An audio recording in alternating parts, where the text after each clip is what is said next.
What's up everyone and welcome to another vlog. Super fun, happy day today. We're gonna go and pick up our wedding rings. Do you wanna drive? I'll drive. Laura doesn't drive as much as she used to. It's a very tense trip. Watch out! I'm joking. Stop it. We're here. It was a very intense drive. What do you mean it was an intense drive? It was tense. Don't You don't look at the road when you cross either. Yeah, I've got you to do that. Oh, there's a cat. Oh my god, there's a cat. Why is there a cat? Like, I can't deal with it, so I'm really scared of cats. How's it gone? It's gone. It's okay. Alright, so we just got here. So this is the spot where we made our own wedding rings, which I still think is amazing.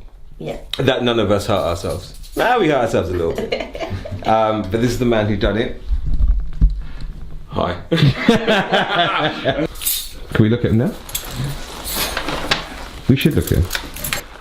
Ah, we've got some little lollies in here. Nice. I am starving. Good. Oh. Ah, this is a good one for Instagram. Whoa. Thanks a lot, guys. Take care, everyone. See ya. Bye. This happens every time. We'll go somewhere and they've got a cat and it automatically puts me in the mood. But he's the nicest guy. He's the nicest guy. And he helped us. Oh, we're too late. Yeah. Should I drive? Yeah, if you want to. I'll drive.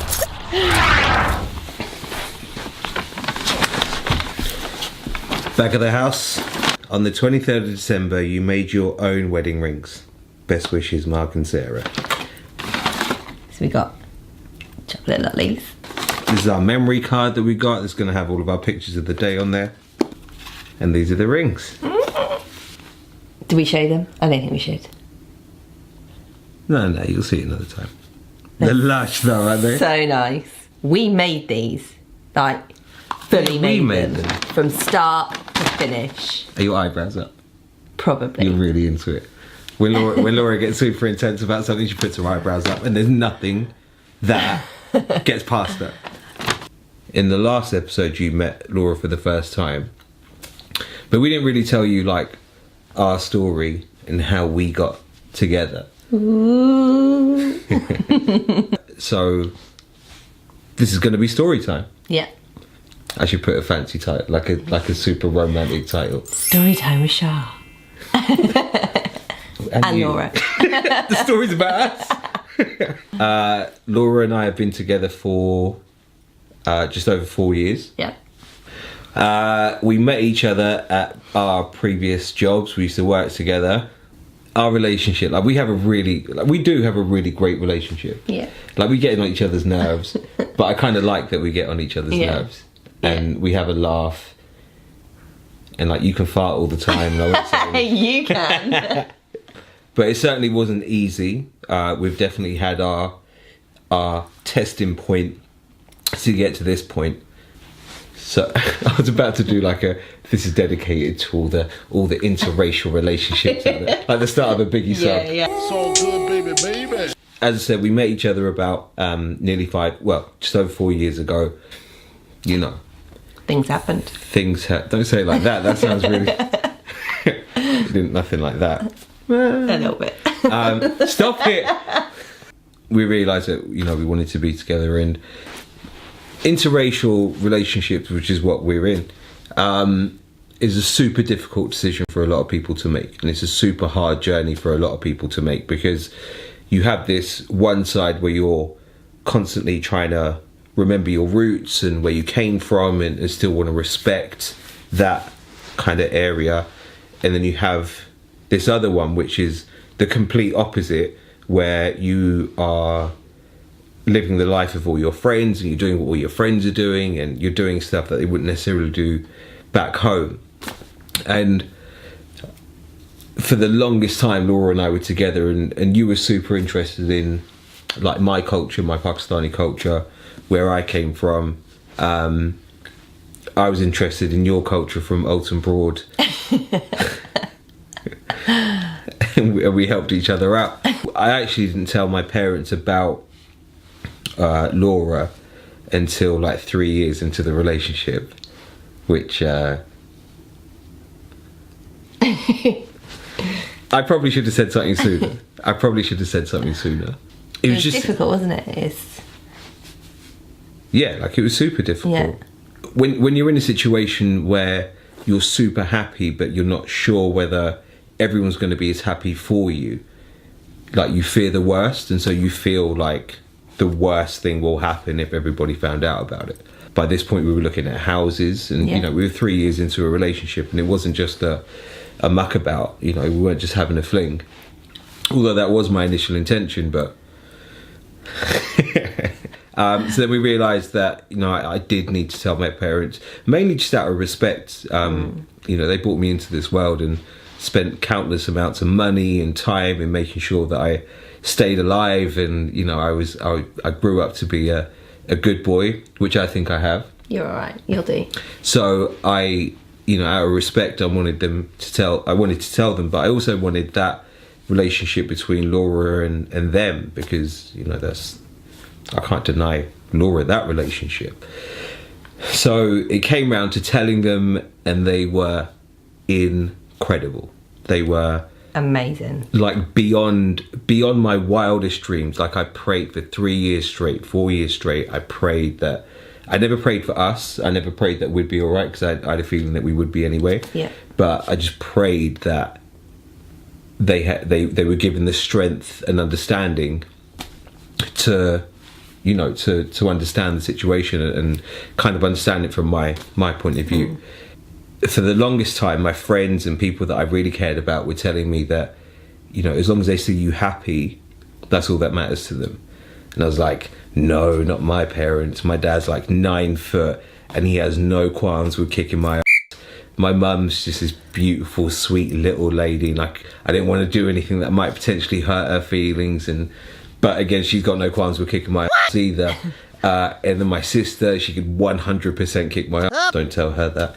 And there's my brother. But my brother's just cool with everything. So I'm pretty sure I could say anything to him and he'd just be like, all right.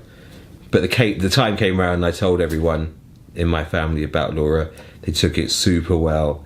They obviously had their concerns, but it was never a concern of, is she good enough for us? It was never anything like that. You don't want anyone to come in and rock the boat. Like, yeah.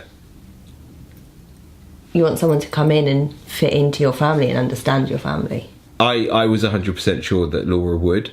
I've been right so far. Don't mess it up. They were worried that, because she's from a different culture, because she didn't speak the language, because she didn't know anything about Islam. And I was like, well, actually she does, because, I never hid anything from you. So she was actually really clued up before we even got to the point of her meeting my parents. I remember I was sitting here with Laura next to me, and my mum and dad were on the sofa over there. And I remember sitting there and thinking, when you have like those out of body experiences where you're not, like, you're physically there, but you can see yourself having a conversation. So I was sitting there thinking, this is so weird. Like, I'm in my new house, our new house, with my soon-to-be fiancé at that point, sitting in front of my mum and dad, talking about our future. And it was a conversation that I thought about happening, but I never ever imagined that it would actually happen. I don't think anyone will understand the situation unless they're in it. Like, the amount of people that would say, do you get on with Char's parents? And I'd say, I haven't met them. And the amazement and the shock that came from them, because no one truly understands, unless you're in that situation, what it could mean. One thing that I've learned from this is that your family will, they're your family, and regardless of the relationship that you think you have with them, they absolutely do adore you, they absolutely love you, they absolutely care about you, and they do want nothing but the best for you. If that makes sense? Like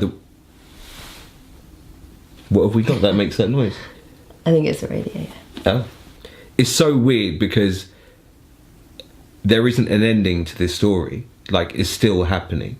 Yeah. In that, you know, my family come over to our house and we hang out. We were at my mum's and dad's last night, and we had dinner, and my mum's taught Laura how to cook my favourite Pakistani dishes. Yeah. Which is very good.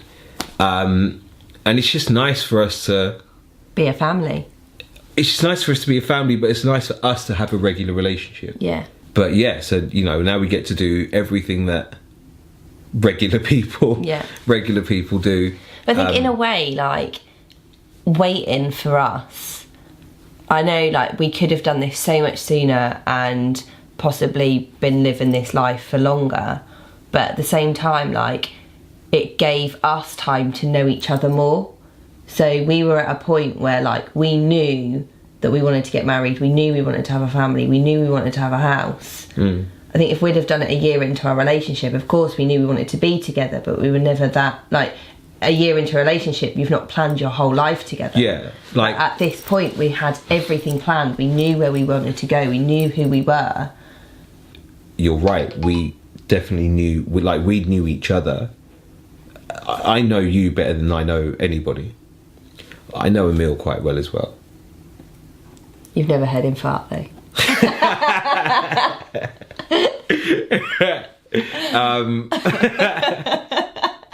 Yeah, it's true. It's true. Like, I am eternally grateful for my family. I'm eternally grateful for Laura's family. And I'm eternally grateful for Laura as well. Because, like I said, she could have bounced at any point, but she didn't. I'm grateful for you too. And now that she's not bouncing, I'm going to put a ring on it. There you go. Look at that ring. Yeah. That's my mum's original engagement ring as well. Yeah. It's so special.